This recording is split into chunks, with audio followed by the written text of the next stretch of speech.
श्री राधे राधे। वाटिका वेणु 23वीं गोष्ठी। किसी निमित्त से पूज्य बाबा ने कुटिया के पास 12 मिनट कीर्तन करवाया। कीर्तन का नेतृत्व कर रही थी बहन कमल और मुन्नी। षोडश नामात्मक महामंत्र का कीर्तन हो रहा था। उस कीर्तन में पूज्य बाबा और पूज्य महाराज जी अगल बगल बैठे हुए थे। आप दोनों की उपस्थिति से कीर्तन का वातावरण इतना अधिक भावमय हो रहा था कि क्या कहा जाए। पूज्य बाबा तथा पूज्य महाराज जी दोनों ही अपने अपने हाथों से ताली बजा रहे थे। कीर्तन के बाद पूज्य महाराज जी पूज्य बाबा के पास बैठे। पूज्य बाबा ने कहा, व्रज भाव की गरिमा विचित्र होती है। सभी प्रकार के भावों को स्वयं में समेटे हुए यह सबके शीर्ष स्थान पर स्थित है। जो लोग यह कहते हैं कि भक्ति ब्रह्म साक्षात्कार के लिए एक सोपान है, उन्हें पता ही नहीं कि ब्राह्मी स्थिति के बाद जब ज्ञानोत्तर भावराज्य अवतरित होता है तब उसके सुख की दिव्य अनुभूति कैसी होती है। मुझे यह जगत सर्वथा मिथ्या प्रतीत होता था, ऐसी मेरी बाह्य स्थिति थी। पर जब नील सुंदर की नील ज्योति ने तन मन जीवन को आच्छादित कर लिया, उस ज्ञानोत्तर भावराज्य के सुख पर बाह्य स्थिति का सुख बलिहारी है। श्री नारायण स्वामी द्वारा यह ठीक ही कहा गया है, जो लो तो ही नंद को कुमार नहीं दृष्टि पर्यो, तो लो तू भले बैठी ब्रह्म को विचार ले। श्री राधा किशोरी के हृदय में एक प्रेम पाठशाला है। वह उस पाठशाला में प्रेम का ककहरा पढ़ती हैं। न जाने कब से पढ़ रही हैं, पर ककहरा से आगे पढ़ ही लीला की संपन्नता के लिए सारी ऋतुएं सदा प्रस्तुत रहती हैं। क्या दिवस, क्या रात्रि, क्या संध्या, क्या भोर, क्या वसंत, क्या शरद, ये सभी काल के प्रवाह के परिवेश हैं। और लीला में सहयोग देने के लिए जब जिस परिवेश की आवश्यकता होती है, उसी परिवेश में काल का प्रवाह उपस्थित रहता है। लीला राज्य में जिस प्रकार काल चिन्मय है, उसी प्रकार देश भी चिन्मय है। वह चिन्मय संकेत वट प्रदेश लीला की सुंदरता के लिए जब जिस प्रकार के वातावरण की आवश्यकता होती है, वैसा वातावरण उपस्थित कर देता है, जिससे लीला निर्बाध रूप से चल सके और लीला की संपन्नता सुंदरतम प्रकार से हो सके। श्री वृषभानुनंदिनी संकेत वट पर पधारी। अब श्री वृषभानुनंदिनी के भावों की दिव्यता का आस्वादन करने के लिए प्रियतम श्री कृष्ण स्वयं एक झाड़ी में छिप जाते हैं, जहाँ से वे व्यवधान रहित श्री वृषभानु किशोरी की संपूर्ण चेष्टाओं को देख सकें और उनके संपूर्ण उद्गारों को सुन सकें। वे धीरे से एक दूती के द्वारा यह कहला देते हैं कि श्री कृष्ण तो आ रहे थे तुम्हारे पास ही, पर मार्ग में श्री चंद्रावली जी सखी मिल गई तथा उन्हें श्री चंद्रावली जी कुंज में ले गई। इस संदेश के मिलते ही श्री वृषभानु किशोरी में उन्माद की स्थिति का प्रादुर्भाव हो गया। वे उन्मादनी की सी चेष्टाएं करने लगी तथा उनके नेत्रों से झरझर अश्रु बह चले। पास में ललिता भी बैठी थी। उसने भी यह संदेश सुना। सुनते ही ललिता में रोष का प्रादुर्भाव हुआ। नील सुंदर चंद्रावली की कुंज में क्यों गए? प्रिय के वियोग में बहन राधा की स्थिति क्या हो जाती है, इसे जान करके भी वे अनजान क्यों बन गए? इन भावों से भावित ललिता का रोष इतना अभिवृद्ध हुआ कि उनके अधर फड़कने लगे तथा मुख से फुटकार निकलने लगी। पहले तो श्री वृषभानु किशोरी जी ने ध्यान नहीं दिया, और ललिता की स्थिति का आभास मिलते ही उन्होंने पूछा, बहन ललिते, तू इतनी विकल क्यों हो रही है? ललिता जी ने अपने मन के भावों को बतलाकर कहा, सांवर की यह चेष्टा मेरे लिए सर्वथा ही असह्य है।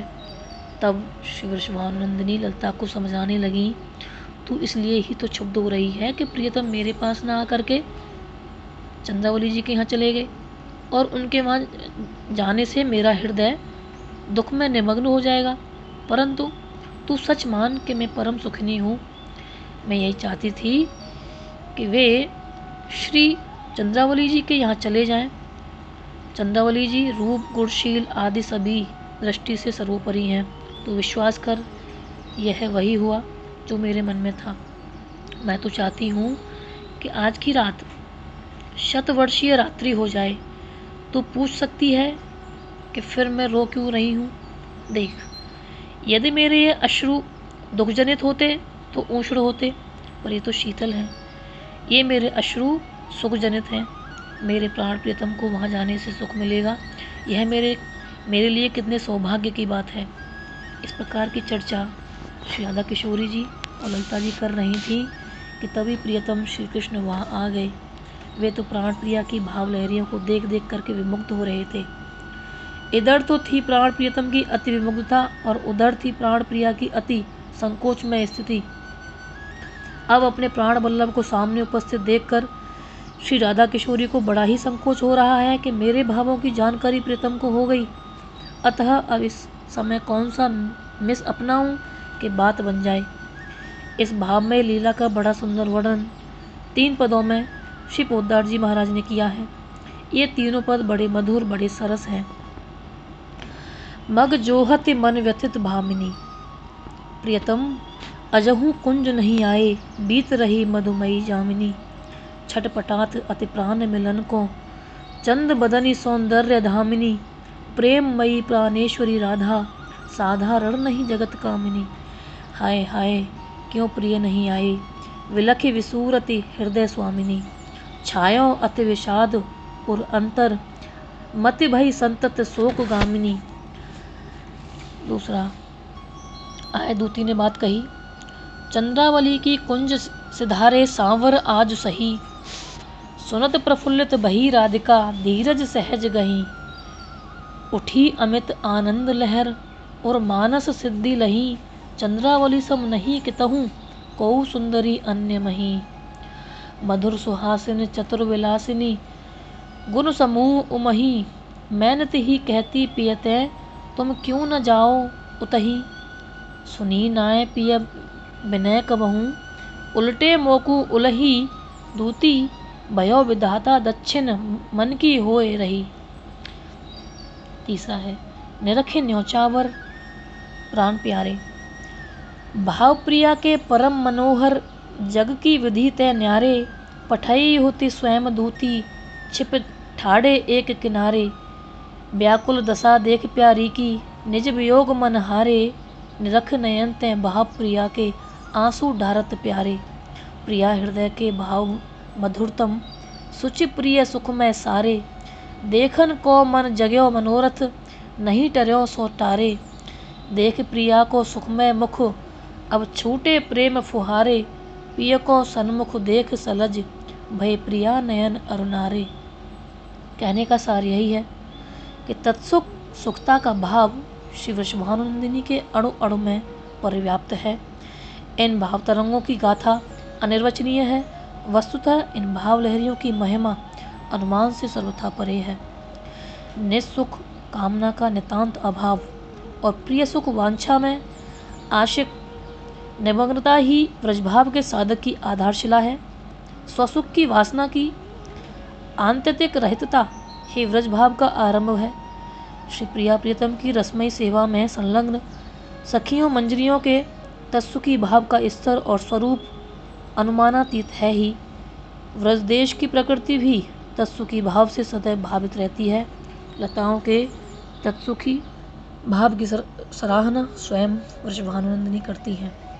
व्रजभाव का आनंद और आनंद के आस्वाद की प्रणाली बड़ी ही अटपटी है। इस अटपटे सुख तक और इस अटपटी आस्वादन प्रणाली तक जगत के लोगों की गति नहीं। मुझे एक महात्मा मिले। उन्होंने बड़ी ईमानदारी से पूछा, बाबा क्या आप कोई ऐसा उपाय बता सकते हैं कि मृत्यु के समय, जीवन के अंतिम क्षण के समय मुझे भगवान की याद न आए, सचमुच तनिक भी भगवत स्मृति न हो। यह तो बड़ी विस्मयकारी जिज्ञासा थी। सभी चाहते हैं कि मृत्यु के समय किसी प्रकार से भगवान की स्मृति बनी रहे। मैंने उनसे पूछा, आप ऐसा क्यों सोच रहे हैं? उन्होंने कहा, बाबा मेरा जीवन इतना निकृष्ट है कि उसकी सीमा नहीं। यदि अंतिम समय मुझे भगवान का स्मरण हो गया तो फिर गोलोक धाम जाना पड़ेगा। मेरे गर्हित जीवन को स्पर्श करके जो बयार बहेगी, उससे इस गोलोक धाम की शोभा नष्ट हो जाएगी। यह मेरे लिए कैसे सहाय होगा? उनकी यह बात सुनकर तो मैं बह पड़ा। मैं मन ही मन कहने लगा कि आपकी चरण रज न जाने कितने नित्कृष्णों को पवित्र बनाएगी। एक भक्त मिले, उनकी यही भावना थी कि मुझे भगवान श्री कृष्ण के दर्शन न हो। कहाँ तो मेरा महापतित जीवन और कहाँ उनका परम कोमल शरीर, अति सुकुमार वपु। मेरी दृष्टि उनके शरीर पर पड़ेगी तो उनके सुकुमार शरीर में व्रण हो जाएंगे। मैं कभी नहीं चाहता कि मेरी मलिन दृष्टि के कारण उनके शरीर में व्रण हो, उत्ताप हो। वे सदा डरते रहते थे कि मेरी दृष्टि उन पर न पड़े, अन्यथा उनको नज़र लग जाएगी। लोग कहते हैं कि मुझे भगवान की स्मृति नहीं होती, पर श्री राधा किशोरी कहती हैं कि यदि एक क्षण विस्मृति हो जाती है तो मैं विश्राम कर लेती। श्री रूप गोस्वामी पाद ने कहा, ने अपने नाटक विदग्ध वादम में इस भाव का बड़ा सुंदर और मार्मिक चित्रण किया है। श्री गोस्वामी पाद संतप्त श्री राधा किशोरी की स्थिति का चित्रण करते हुए कहते हैं, मुनिगण अपने मन को विषयों से खींचकर जिन श्री कृष्ण चंद्र में क्षण भर के लिए लगाने की इच्छा रखते हैं, उन्हीं श्री कृष्ण में लगे हुए मन को वहाँ से हटाकर श्री राधा विषयों में लगाना चाहती हैं। ओह, हृदय में जिन श्री कृष्ण की लवमात्र स्फूर्ति के लिए योगी उत्कंठित होते हैं, यत्न करते हैं, फिर भी जिनकी स्फूर्ति नहीं होती, उन्हीं को हृदय से हटाने के लिए श्री राधा यत्न करती हैं, पर हटा नहीं पाती। पूज बाबा ने महाराज जी से कहा, आप आते हैं तो इस चर्चा से जो सुख मिलता है उसके बारे में क्या कहूँ। मेरे पास जो आते हैं उनसे प्रायः सांसारिक बातों की ही चर्चा होती है। बहुत आगे बढ़े, अधिक बढ़े तो यह चर्चा होगी कि जीवन में किस प्रकार से आस्तिकता आए, कैसे मन भगवान में लगे, भगवान की अखंड स्मृति कैसे हो। बस यही विषय हैं जिन पर उन मिलने वालों से बात होती है। वे साधारण स्तर के लोग व्रजभाव की इस अटपटी गरिमा को, इस वक्रमयी शोभा को छू ही नहीं सकते। जहाँ भगवत स्मृति के हट जाने की, भगवत दर्शन के नहीं मिलने की इच्छा करता है, गहराई से चाह करता है। फिर बड़ी विनम्र भाषा में पूज बाबा ने कहा, देखिए, मैं कुछ सोचकर नहीं बैठता कि अमुक बात को इस प्रकार से कहूँगा। जो मन में उभरता है बोलता जाता हूँ। आप मेरी बड़बड़ सुन लेते हैं, ये आपकी महानता है। पूज बाबा के इस कथन को सुनकर पूज महाराज जी ने एक भाव भरा विनोद करते हुए कहा, आपकी यह बड़बड़ सुनकर मेरे मन की सारी गड़बड़ दूर हो जाती है। पूज बाबा पुनः उसी भावमयी तन्मयता से कहने लगे, व्रजभाव की बात लोक से सर्वथा न्यारी है। संन्यासोत्तर जीवन में श्री चैतन्य महाप्रभु की एक बार ऐसी स्थिति हो गई कि वे 3 दिन और 3 रात तक घूमते रहे, खान पान भूलकर घूमते रहे। मैं वृंदावन जाऊंगा, मैं वृंदावन जाऊंगा, यही सोचते हुए घूमते रहे। वे एक ही स्थान पर घूमते रहे। उन्हें इतना होश नहीं रहा कि वे एक ही स्थान पर 3 दिन से घूम रहे हैं। बस उनको यही लगी रहती, मैं वृंदावन जाऊंगा, और वे यही समझ रहे थे कि उसी दिशा में जा रहा हूँ। इसके बाद यह स्थिति हो गई कि परिचित जनों को भी पहचानना कठिन हो गया। व्रजभाव जब लहराता है तो ऐसी स्थिति हो जाया करती है। साधक जब साधना करता है तब वह वृंदावन की कालिंदी की कुंज की भावना करता है। भावना के परिपक्व होने पर जब वास्तविक वृंदावन अवतरित होता है, उस समय जो स्थिति होती है वह पूर्णतः अचिंत्य है, सर्वथा अनिर्वचनीय है। यह मैं अनुभव के आधार पर कह रहा हूँ। दिव्य वृंदावन के कुंज, सरोवर, निकुंज, लता, पादप, पुष्प, पक्षी आदि ऐसे हैं कि उनका वर्णन संभव ही नहीं है। उनका वर्णन करना स्वयं को ठगना है। जिसका वर्णन असंभव है उसके वर्णन का प्रयास सचमुच आत्मवंचना ही है। भावना के वृंदावन कुंज निकुंज आदि की यह छवि और वास्तविक वृंदावन कुंज निकुंज आदि की वह छवि, इस छवि से वह छवि सर्वथा अलग है। शब्दों से भी उसकी ओर संकेत करना संभव नहीं है। उस वृंदावन की दिव्य छवि का यदि कहीं वर्णन है तो वह ऐसा ही है मानो कोई गूंगा, वाक्य रहित, शब्द रहित, गूंगी भाषा में अपने मीठे स्वाद का वर्णन करे। इस वर्णन पर विश्वास करके जो साधना करेगा उसे अवश्य उस छवि के दर्शन हो सकते हैं। ब्रजभाव के भक्तों की इच्छाएं और चेष्टाएं भी बड़ी अटपटी होती हैं। उनकी कहनी और उनकी रहनी में कभी कभी बड़ा वैषम्य होता है। उनकी कथनी के आधार पर उनकी स्थिति का अनुमान लगाया ही नहीं जा सकता। ग्वालियर के एक भक्त थे, श्री वल्लभ जी। मैंने उनके दर्शन तो नहीं किए हैं, परंतु उनकी पदरचना से साफ साफ प्रकट होता है कि वे ब्रजभाव के सागर में काफ़ी गहरे उतरे हुए थे। वे हमेशा गुनगुनाते रहते थे।